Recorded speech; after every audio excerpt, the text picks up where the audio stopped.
Hello everyone. I hope you all are well and welcome you all to the Informatics Law. आज के इस lecture से हम start करने वाले हैं लॉ ऑफ कॉन्ट्रैक्ट के पूरा lecture series. This is the lecture 1. आज हम स्टडी करने वाले हैं contract, agreement and types of contract के बारे में.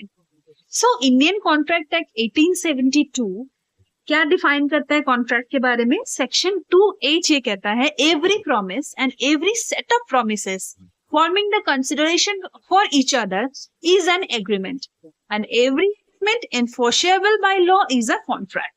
So यहाँ पे हम कुछ टर्मिनोलॉजीज के बारे में स्टडी कर रहे हैं. That is promise, set of promises, consideration, agreement and contract. एक एक वर्ड के बारे में हम डिफाइन करेंगे, इसका मतलब क्या है आपको बताएंगे. लेकिन एक वीडियो में सारी चीजें पॉसिबल नहीं है, इसके लिए सेपरेट वीडियोस बनेंगे. लेक्चर 2, लेक्चर 3 इस तरीके से मैं आगे कंटिन्यू करने वाली हूँ. आज हम स्टिक करेंगे ओनली कि कॉन्ट्रैक्ट कैसे फॉर्म होता है, कॉन्ट्रैक्ट है क्या, एग्रीमेंट क्या है एंड कॉन्ट्रैक्ट के टाइप्स क्या क्या होता है. तो इसके लिए हमें जानना जरूरी है the building process of a contract. किस तरीके से एक ऑफर से कॉन्ट्रैक्ट तक का जर्नी होता है. एक एक टर्मिनोलॉजी विद सेक्शन हम स्टडी करेंगे. सबसे पहले आप देखिए नीचे जो मैंने लिखा है, एक स्टेप फॉलो किया है, that is offer plus acceptance से प्रॉमिस बनता है. जब ऑफर एंड एक्सेप्टेंस मैच होता है तो बनता है प्रॉमिस.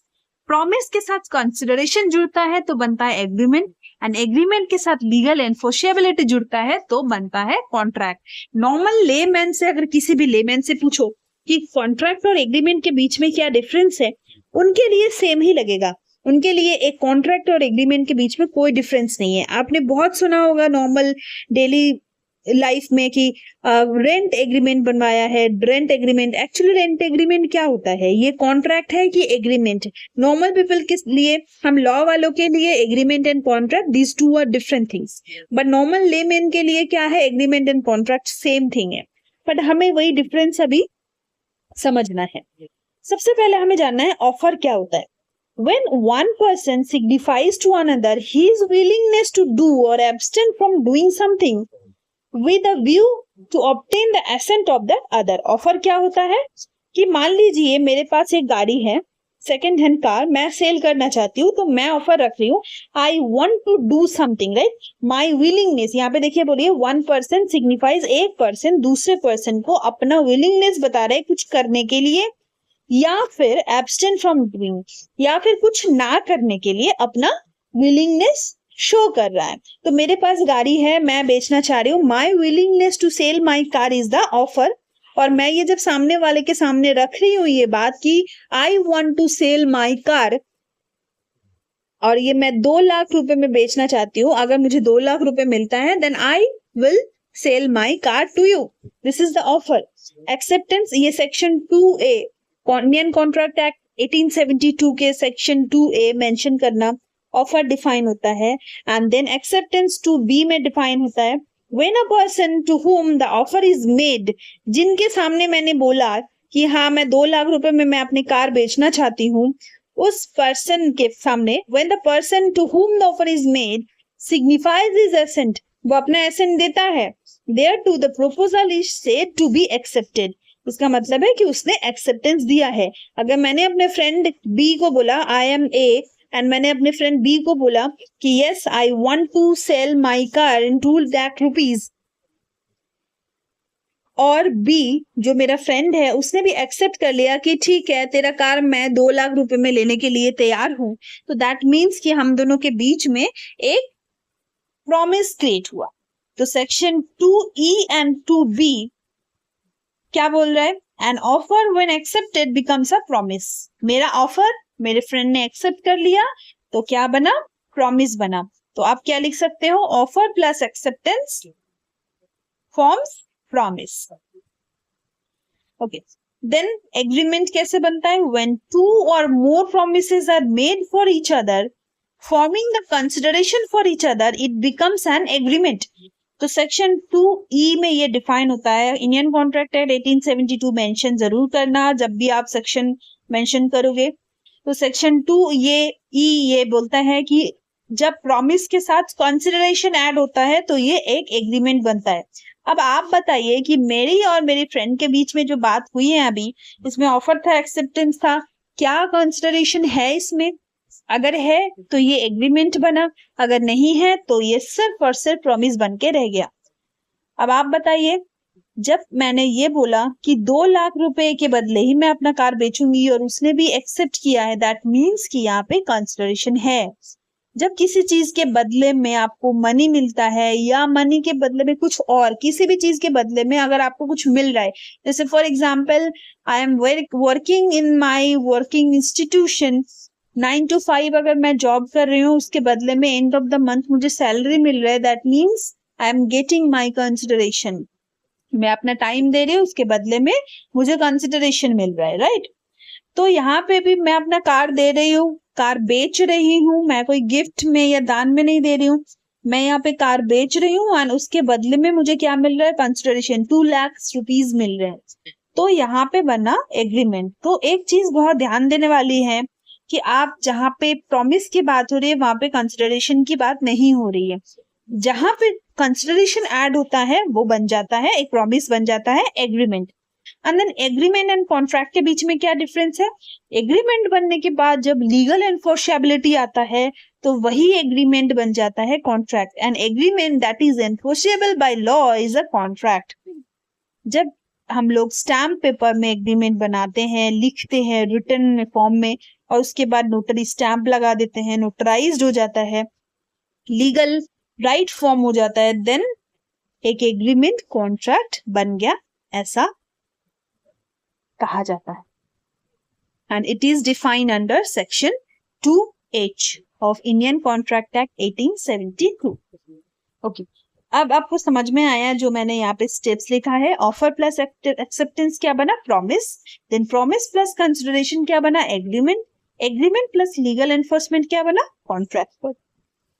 एक बार आप रेलिवेंट सेक्शंस पे ध्यान दीजिए। 2A में है offer, 2B acceptance, 2E agreement and 2H contract. Key point, not every promise is an agreement but every agreement is a contract. Sorry, not every promise is an agreement. हर एक promise agreement नहीं होता है और हर एक agreement contract नहीं होता है। Only when agreement is enforceable by law it becomes a contract. Next चाहते हैं डिटेल्ड अंडरस्टैंडिंग में। अभी हमने जो स्टडी किया है उसी के बारे में थोड़ा और डिटेल्ड अंडरस्टैंडिंग में जाते हैं।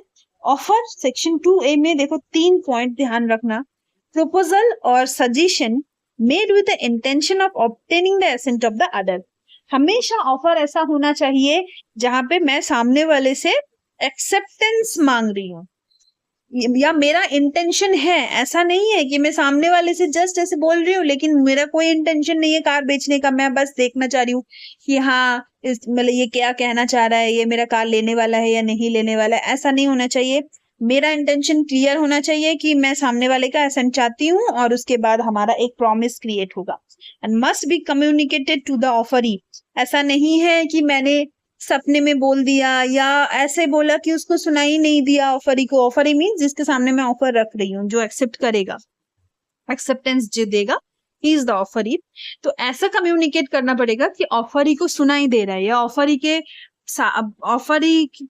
के साथ मेरा कम्युनिकेशन कंप्लीट हुआ है, मैंने बोला उसने सुना। And can be revoked any time before acceptance. Offer के एक्सेप्ट करने से पहले ही अगर मैं मना कर देती हूँ कि नहीं नहीं मैंने सोचा तो था गाड़ी बेचने के लिए लेकिन अब मैं नहीं सोच रही। जैसे फॉर एग्जांपल मान लीजिए कि आज मैंने बोला अपने फ्रेंड को कि मैं अपनी गाड़ी 2 लाख रुपए में सेल करना चाहती हूँ। उसने बोला ठीक है मैं घर पे बात करके बताता हूँ। उसने बात करके बताने में 2-3 दिन लगा दिया। उसी बीच में मेरा मन चेंज हो गया, मेरा मन परिवर्तन हुआ। मैंने बोला कि नहीं मैं अपनी गाड़ी अपने पास ही रखना चाहती हूँ, या फिर मैंने सोचा कि नहीं नहीं मैंने 2 लाख रुपए कुछ ज्यादा ही लेस रेट में बोल दिया, बहुत सस्ता बोल दिया मैंने, मैं ये 5 लाख से कम में नहीं बेचना चाहती हूँ। मेरा अगर माइंड चेंज हुआ तो मैं एक्सेप्टेंस से पहले ही मुझे रिवोक करना पड़ेगा, उसके बाद नहीं। एक्सेप्टेंस के बारे में भी 3-4 बातें आपको याद रखनी होगी। Assent given to the proposal made in the offer. Offer जो दिया गया है उसी के एसेंट होता है, किसी और के ऑफर के एसेंट आप ऑफरर के सामने नहीं रखोगे, राइट। Must be communicated. उसने सोच लिया कि ठीक है मैं लेने वाला हूँ लेकिन अभी नहीं बताता हूँ, बाद में बताऊंगा, ऐसे नहीं होता है एक्सेप्टेंस। आपको कम्युनिकेट करना पड़ेगा। Must be absolute and unqualified. Absolute assent होता है अनक्वालिफाइड, मतलब ऐसा नहीं होगा कि अगर तेरा गाड़ी का कलर लाल होगा तो मैं लूंगा, अदरवाइज मैं नहीं लूंगा, या अगर कल बारिश होगी तो देखूंगी, अगर मौसम सही होगा तो मैं हाँ कहूंगी, मौसम सही नहीं होगा तो नहीं हाँ नहीं कहूंगी। इस तरीके से जो कंडीशंस है वो अप्लाई नहीं होगा। एक्सेप्टेंस एब्सोल्यूट होता है, यस और नो में आपको बोलना है। एक्सेप्टेंस ऑब्वियसली यस में ही होगा, बीच में नहीं रखना है। Must be in the prescribed and reasonable mode. Prescribed mode या रीजनेबल मोड जो होगा उसी तरह से बोलना है। हो सकता है फोन कॉल से बोले, हो सकता है लेटर लिख के बोले, हो सकता है ओरली बता दे सामने से, है ना। देन आता है promise. Offer when accepted creates a promise. जब ऑफर एंड एक्सेप्टेंस मिल जाता है तो क्या बनता है, प्रॉमिस बनता है। A promise is a commitment to do or not to do something. हो सकता है अभी हम यहाँ पे बात कर रहे हैं कुछ करने के लिए, सेल करने के लिए, खरीदने के लिए, बट यहाँ पे हो सकता है कि कुछ ना करने के लिए भी कुछ ऑफर एक्सेप्टेंस हो, उसका प्रॉमिस बने। एंड जब प्रॉमिस कंप्लीट हो जाता है, जब ऑफर एंड एक्सेप्टेंस, जब ये प्रोसेस जो है ये कंप्लीट हो जाता है, it creates a moral obligation which may or may not be legally binding। अभी तक लीगल एनफोर्समेंट की बात नहीं आई है, ये जस्ट अभी मोरल ऑब्लिगेशन क्रिएट हुआ है, एक प्रॉमिस जो है वो क्रिएट हुआ है, बट अभी कॉन्ट्रैक्ट नहीं बना है, इसलिए लीगली बाइंडिंग नहीं है। Then agreement, two or more promises forming consideration for each other. जब यहाँ पे पैसों की बात हुई है, हो सकता है 2 या इससे ज्यादा प्रॉमिस मिला के जब एक कंसिडरेशन फॉर्म होता है। कंसिडरेशन कैसे फॉर्म होता है, जैसे मान लीजिए एक तो मैंने प्रॉमिस किया कि मैं कार सेल करूंगी, और ऑफरी ने भी प्रॉमिस किया कि yes I will pay you 2 lakh rupees. तो यहाँ पे 2 प्रॉमिस हुए ना, तो 2 या उससे ज्यादा प्रॉमिस मिला के जब कंसिडरेशन भी आता है इसके बीच में तो बनता है agreement. Consideration must be present past future. हो सकते पहले के पैसे दिए हुए हैं उसी में से ये मेकअप करना चाहते हैं, या फिर बाद में देने वाले हैं या अभी दे रहे। कंसिडरेशन चाहे पहले का हो या बाद का हो या अभी का हो, कंसिडरेशन होना चाहिए। Essence of an agreement is consensus ad idem. एग्रीमेंट का जो मेन एसेंस है that is meeting of minds. Consensus ad idem, दोनों इंसान के माइंड मीट होगा सेम चीज के करने के लिए, तभी एग्रीमेंट बनता है, अदरवाइज नहीं बनता है। 2 लोग अलग अलग तरीके से सोचेंगे तो एग्रीमेंट नहीं बन सकता, एग्री करने पे ही तो एग्रीमेंट बनेगा, right. And next is contract. Agreement जब लॉ के साथ एनफोर्सेबिलिटी आ जाता है जब एग्रीमेंट का, देन ये एक कॉन्ट्रैक्ट बनता है। वैलिड कॉन्ट्रैक्ट क्या है, इसका एसेंशियल्स क्या है, वो हम स्टडी करने वाले हैं नेक्स्ट सीरीज में। अभी बस आप ये जान लीजिए कि कॉन्ट्रैक्ट, एक वैलिड कॉन्ट्रैक्ट तभी बनता है जब उसके सारे एसेंशियल पॉइंट्स मीट होता है and give rise to a legal rights and liabilities. 2 person या 2 से ज्यादा पर्सन के बीच में कॉन्ट्रैक्ट क्रिएट होता है एंड उनके लीगल राइट्स एंड लायबिलिटीज का राइज होता है। ओके, जब एक कॉन्ट्रैक्ट साइन हो जाता है ए और बी के बीच में, तो ए और बी एक दूसरे के लिए राइटफुल होते हैं एंड एक दूसरे के लिए लायबल भी होते हैं। नेक्स्ट, एसेंशियल एलिमेंट्स अब सेक्शन 10। हाँ, हम वैलिड कॉन्ट्रैक्ट्स क्या होता है, एक एग्रीमेंट, एक वैलिड कॉन्ट्रैक्ट तब बनता है जब कंसेंट फ्री हो, जब पार्टी कंपिटेंट हो, जब कंसिडरेशन लॉफुल हो, ऑब्जेक्ट लॉफुल हो, वॉइड नहीं है, ऐसा अगर कोर्ट ने वॉइड डिक्लेयर कर दिया तो नहीं होगा, एंड सर्टेनिटी ऑफ मीनिंग।